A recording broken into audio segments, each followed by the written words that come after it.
Support for Connecticut East this week comes from Dominion Energy's Millstone Power Station, producing 90% of Connecticut's clean energy, powering over 2 million homes and businesses. Millstone provides New England and Connecticut with round-the-clock, low-cost and carbon-free electricity. Learn more and explore career opportunities at dominionenergy.com. Lyman Allen Arts Museum. Award-winning New London artist Marvin Espy channels his 4-year response to the senseless killing of George Floyd with soul-searching versatility and dramatic expressions. Exhibition on view now through October 20th. More at lymanallen.org. Women in the maritime industry are increasing both in numbers and their roles in this important sector. We talk with Lourdes Evans, president of the Connecticut chapter of WISTA, to find out more. Plus, we take a look at other stories making the headlines from around the region. This is Connecticut East This Week.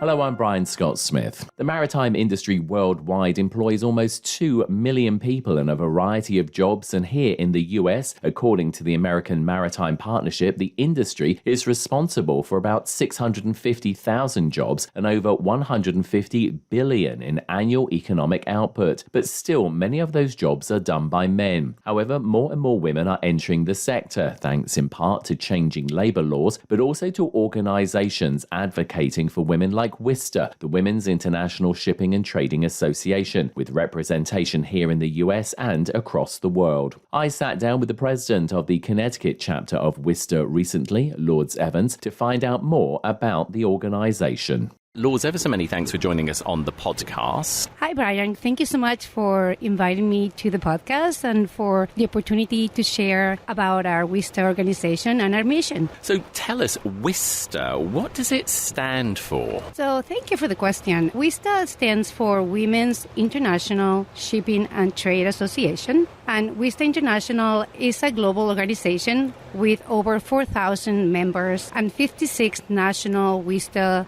associations, including, of course, the WISTA USA. WISTA USA was established in 1997, so we are 25 years old. Can you believe it? And is one of the largest NWAs with over 900 members and 12 chapters all over the U.S. So explain to us the main goals of WISTA, because a lot of people probably never heard of WISTA. Yeah, you're right. It's a very unknown organization, but it's such a powerful organization. So our mission is to attract and support women at the management level in the maritime, trading and logistics sectors. Our members, they range from ship owners, operators, attorneys, and also government officials, so we have a wide range of members. So tell us, if you would, how did you get involved in it? Because I'm detecting an accent as well. So where are you from originally? Hi, I'm actually originally from Barcelona, Spain. And the way I got involved, it was actually through a colleague of mine. She invited me to go to a conference in Connecticut, in Stamford, called Connecticut Maritime Association. And I was impressed by the supportive community and the wealth of knowledge shared by all the members, and the way I felt so welcome. And the networking opportunities and professional development available through WISTA really convinced me to become a member. And tell us, I mean, I don't think this is a bad question to put to you, but women in the maritime industry, we don't actually seem to have a lot of them. So why is that? What are the challenges that women face in the maritime industry? Yes, you're totally right. So we are a minority in the maritime industry. It's a male-dominated industry. So women in maritime and trading industries often face challenges such as gender bias, underrepresentation in the leadership roles, and balancing work-life commitments. So WISTA addresses these challenges by advocating for gender diversity and inclusion and providing mentorship and support networks and offering training programs that empower women to overcome these barriers. So give us an idea, if you would, of so like some of the benefits maybe either you've experienced, being a WISTA member, or, that women can benefit from being part of this organization. Yes, there are so many wonderful benefits. But so being a WISTA member offers numerous benefits, including access to the global network of over 4,000 powerful and strong women globally. And they're professional women, as I mentioned before, from different sectors of the industry. And also offers opportunities for career development through workshops, seminars, and a chance to attend, all our events, our international conferences, and also our U.S. AGM conferences. So give us an idea, if you would, some specific initiatives, because, we've talked about the fact it's an international organisation. So I'm guessing that WISTA USA, the Connecticut chapter, of which, of course, we've said at the top of the interview, you are the president. What some of the initiatives are they currently working on, so that if there's anyone out there listening who are thinking, hey, I want to be part of this, give us a heads up on that. Yeah, so, of course, as I mentioned before, we want to empower women, and we want to support women in the industry, in the maritime industry. And one of the current initiatives is expanding our mentorship program to connect more experienced professionals with those that are newer industry. So it's, so just to lead those new women that trying to get some guide of what to do and where to go. So we are focusing also on education and on educating the new generation about the opportunities in the maritime industry with our Back to School program. That was a program that we started last year. I was so proud of going to we had an event at the U.S. Coast Guard Academy this year, the Connecticut chapter and the New York chapter, to really educate the cadets on what opportunities are out there for them when they graduate. Additionally, WISTA is actively involved in promoting sustainability and environmental responsibilities within the maritime sector through several partnerships. So last month, I hosted a beach cleanup with an organization called North America Marine Environmental Protection Agency, and with another company called IC, which are a nonprofit that maps the pollution in the ocean using technology. So those partnerships are very key and very important to educate and support our members. That's all great. So tell us, professional support, and development, that's always something that people want to know about, and all good organisations do have those types of development opportunities. What does WISTA do to actually help professional development of its members? So, yeah, of course, that's one of our missions of WISTA, to offer professional development to our members, and through various initiatives, such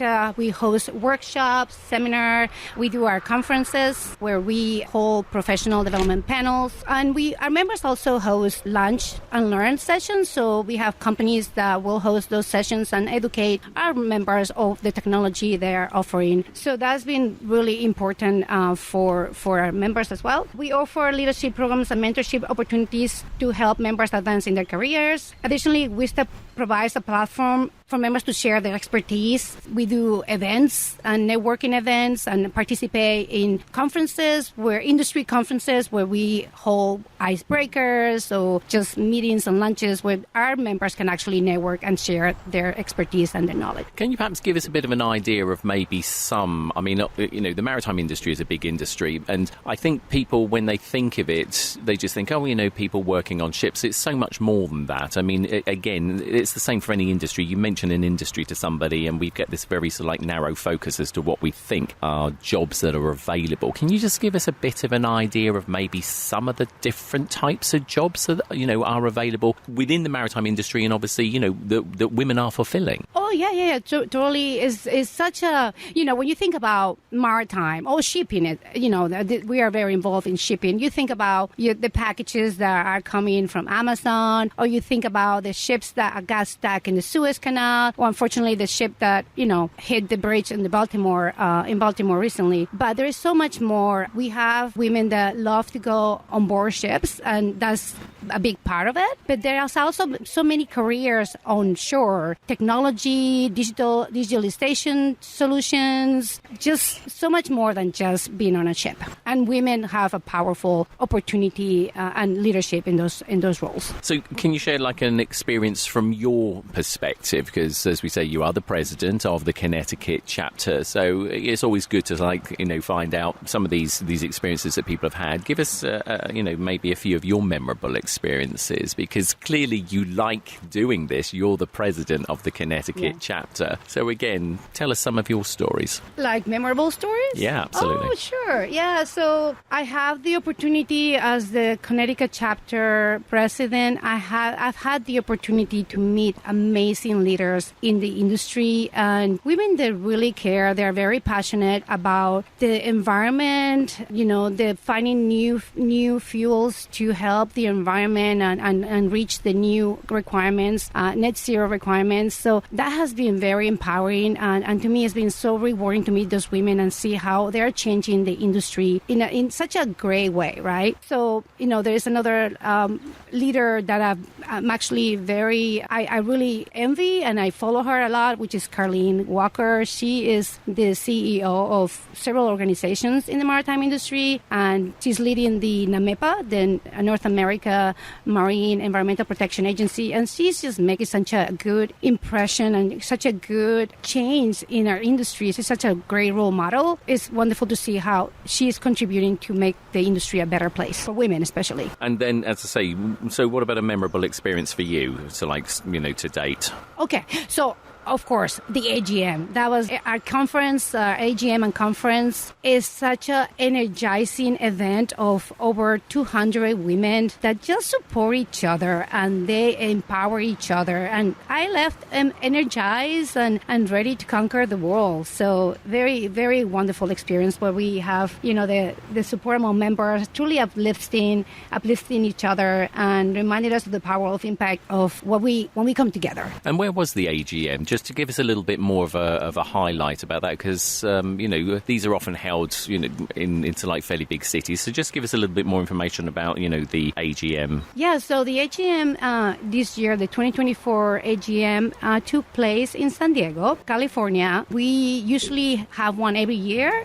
in the U.S. and then there's an international one that is going to be held in Cyprus in October. So we have 12 chapters in the U.S. and each year each chapter will take the responsibility of organizing it. And again, these are all volunteers. So it's a lot of work to put together, but it's just such a wonderful and incredible event that is very inspiring for, new participants and the existing members as well. Just give us an idea of, some of the topics that sort of got covered as well, because I know that the shipping industry is being looked at, like any other industry, about having to clean up its act. I mean, it does transports all of the goods that obviously we like to use around the world, but by doing so, they also emit pollutants. So I know that the industry is being looked upon. And of course, here in the US, certain states have got more stringent climate goals than others. So just talk to us a little bit about, how the industry is having to face up to that. Yeah, you're right. I think shipping and the maritime industry in general has a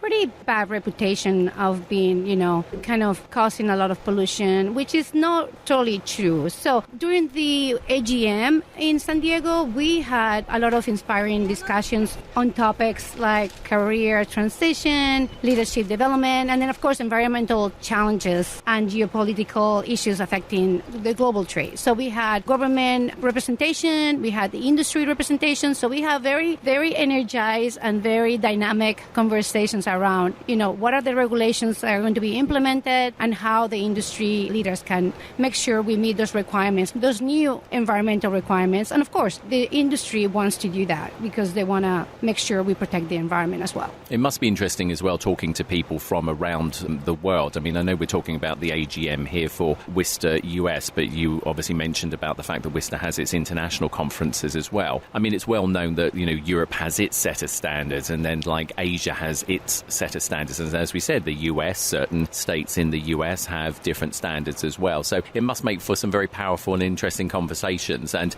trying to find, where is that middle ground at the end of the day? Because ultimately, the maritime and shipping industry is going to have to adhere to these because in certain respects, certain countries are going to mandate and legislate it, aren't they? So yeah, you're totally right. So one of the great things about WISTA is that we actually are affiliated with the International Maritime Organization, which is responsible for regulating shipping globally. So it is a specialized agency of the United Nations, and it does set the standards for safety, security, and environmental performance and efficiency in international shipping. So by having having the affiliation with the IMO, the International Maritime Organization, it helps us also shape and be involved, be a voice on those conversations related to policies and regulations and we are able to shape those policies not only related to women's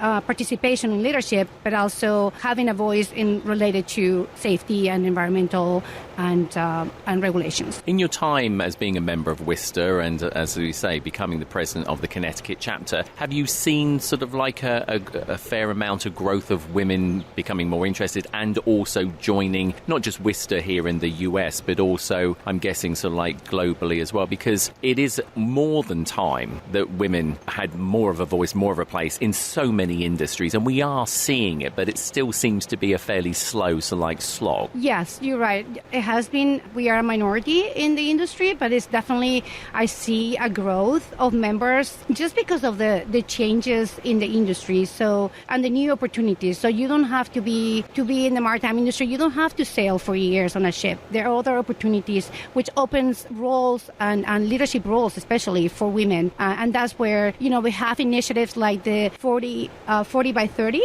pledge, which is a WISTA pledge where we want to have 40% of women in leadership roles by 2030. So there's a pledge that a lot of our organizations are following. And that's something that we believe will make a change, will drive the growth of women in the maritime industry. And again, I suppose it's about changing people's ideas and perceptions, isn't it, about the industry? Because as we said earlier, there are so many different roles. I mean, I'm thinking manufacturing here in the US, and we've done a fair amount of podcasts about manufacturing. People still seem to have this idea that it's dirty, it's like they think about it in the Victorian era. And yeah, to a certain degree, there are always going to be certain manufacturing, industries which are a little bit dirtier than others just because the type of products they're making, etc. But the manufacturing industry has so many other avenues, technological, and again, this is what we're talking about with the maritime industry, is it's people's blinkered views, and it has changed. Oh yeah, and if you attended this conference, it's so true, because again, if you think about maritime, you think about ships and transporting your presence or your goods from with Amazon, but it's more than that. There is so much innovation going on in the industry. You can basically do anything. You can become a lawyer in the maritime industry. You can become a marketing person, a social media person. I was in digital solutions. I was providing digital solutions for the maritime industry. So I have to say is growing, and there's so many opportunities for women, that have passion for technology or for fashion or they can change.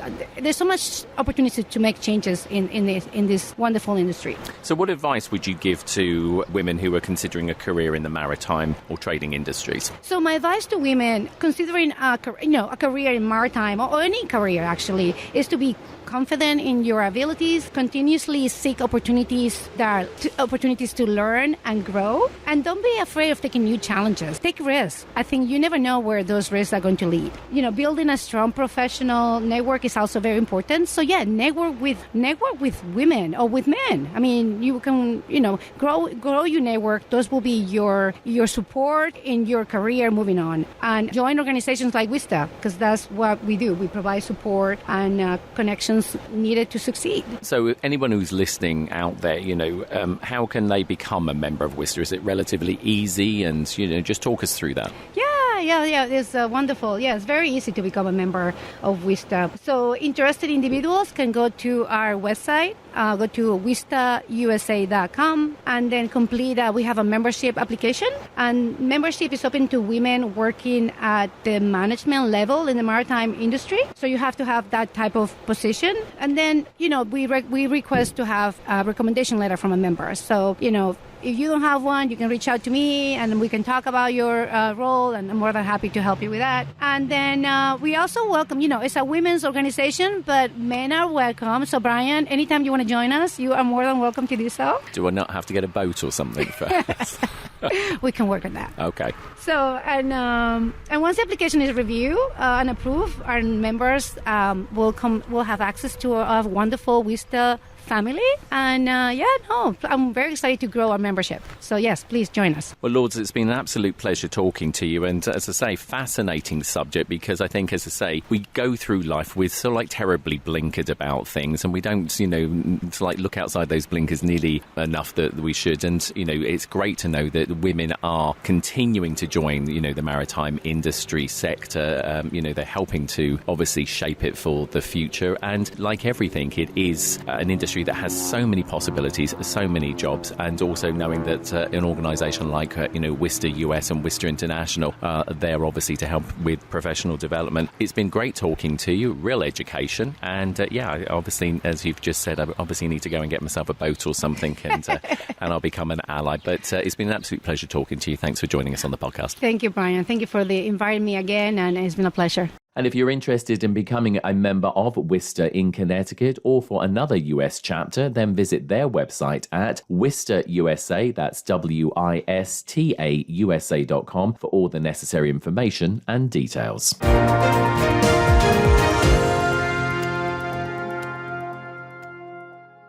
Connecticut East This Week is made possible by Dominion Energy's Millstone Power Station, an important part of Connecticut's energy future, generating 90% of the state's clean energy, powering more than 2 million homes and businesses. Millstone provides New England and Connecticut with round-the-clock, low-cost and carbon-free electricity. Learn more about Millstone and explore career opportunities at dominionenergy.com. Be part of the clean energy movement at Dominion Energy's Millstone Power Station.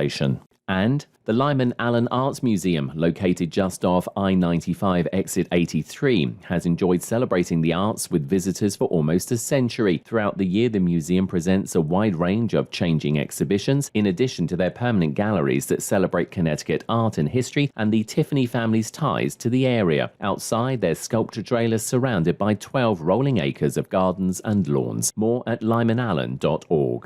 Time now for a look at other stories making the headlines this week. A U.S. Navy submarine built in Connecticut will be making history by having maintenance undertaken on it by both U.S. and Australian submarine workers. The USS Hawaii is currently moored at an Australian shipyard, and the American submarine tender USS Emery will execute several maintenance activities, being the first time Australians have participated in such an exercise. Connecticut Congressman Joe Courtney said it's all part of the Trilateral Defense Initiative signed by the US, Australia, and the UK called AUKUS. Milestone moment in terms of the integration of the industrial base of the US and Australia, which is really a prerequisite to make this agreement work. It's front page news in Australia, and it's a big deal, I think, for the U.S. Navy. The USS Hawaii, by the way, was a Groton, Connecticut electric boat submarine that was launched probably about 12 years ago. So there is that never-ending connection with southeastern Connecticut. Rear Admiral Matthew Buckley of the Royal Australian Navy said it is an important moment for the Australian Navy using their skills on a US submarine in Australian waters. Courtney said it's just the beginning of the two navies working with one another, and Connecticut will play a big part in that going forward. The foot traffic that's already happening right now into Groton, we just graduated another class of officers.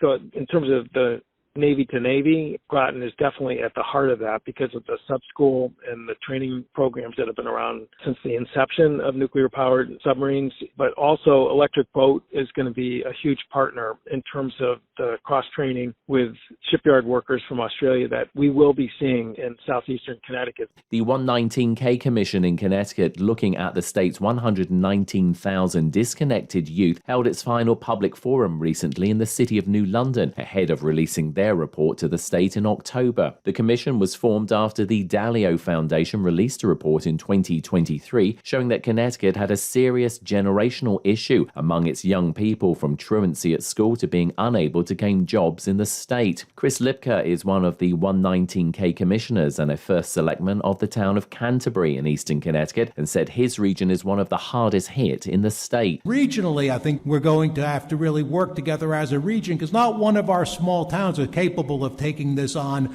our own. And so it's going to have to be a regional effort, relying heavily on our nonprofits, which are strapped already at the capacity for what they can take on, but working with them to address this issue of the disconnected youth in Connecticut. The commission has traveled across the state over the past several months, talking with businesses, non-profits, as well as over 250 young people from all backgrounds to better understand the issues they face. Chris DiPentima is the CEO and president of the business organization, the CBIA, and was giving testimony at the hearing. He said part of the issue is to do with education. More than 54% of the 9,000 manufacturing job openings in Connecticut only require a high school degree. We're over-educating our population when the jobs don't require that. And I think that's one of the biggest disconnects. We're over-educating the population instead of maybe providing pathway programs in our school system so individuals can get a taste of where the job openings are and be employable upon graduation. Anyone wishing to provide testimony or information can still do so by visiting the Commission website at 119kcommission.org. US Senator Richard Blumenthal, together with the Environmental Protection Agency and local and state leaders, announced nearly $7 million in bipartisan infrastructure law funding for lead pipe replacement in the city of New London recently. Blumenthal referenced the city of Flint, Michigan, that suffered massive lead pipe poisoning between 2014 and 2016 in its water supply, and said by taking action now in Connecticut, a similar public health crisis can be avoided. Lead is a forever chemical. It stays in your body. So a child who gets lead from one of these pipes is potentially crippled for life. When a teacher tells a parent, Johnny's a slow learner, it may be that Johnny is fine, but he's drinking water with lead. Connecticut is one of the first 4 states in the nation to be selected under the Lead Service Line Accelerator program to remove harmful lead pipes, and New London is the first city in the country to begin the process and will help to create best practices and approaches that can serve as a roadmap to the rest of the country. David Cash is the New England Regional Administrator for the Environmental Protection Agency and said lead pipes have a poisonous legacy throughout the entire country. We can see, for example, if you look at the 1930s redlining maps, those maps that did not allow families of color to purchase homes in various parts of cities. If you look at maps of those, there's often one-to-one mapping of that and lead pipes still existing. That is an environmental injustice that EPA is focused on eradicating. The EPA projects that around 9 million lead service pipes exist across the nation that need to be replaced for public health purposes. And as students continue to move into halls of residence or homes in the region at the start of the new school year, both UConn and Eastern Connecticut State University have recorded record numbers of first-time students coming to them. Eastern, which will see the new term start under new president Kareem Ismaili, said this year they have seen a 32% increase from 2023 of first-time students coming to the school, forcing them to reopen halls of residence on their campus that have been shut for several years due to previous lower numbers. Ben Pauley is Eastern's interim provost and vice president for academic affairs and said they don't know the reason behind the increase and are still looking into it themselves. Honestly, we are still exploring and trying to understand exactly what's happened. I mean, as everyone in higher education knows, we're facing some demographic changes in the coming years. There are going to be fewer traditional college-age students out there. We know that. Everybody knows it. This year, though, we have a very strong class, and we're really pleased with that. Pauley said that Eastern has also, over the last few years, widened the choice of majors and other classes it provides, and says their reputation under previous long-term president Elsa Nunes may also have contributed to the school's continued visibility in the higher education realm. We've also added some other majors that we think are really speaking to students. This year, we have our first full cohort of students in a new nursing program. That was something that students couldn't have studied at Eastern before, and we've got 75 future nurses who started this year. Meanwhile, UConn have also seen an increase in their numbers for this year and said they have been seeing consistent student numbers for a number of years now, but have surpassed a major threshold in applications for the class of 2028, pushing them to a new record of over 50,000 applications for fall spots. That figure is up over 2,000 on last year at the same time.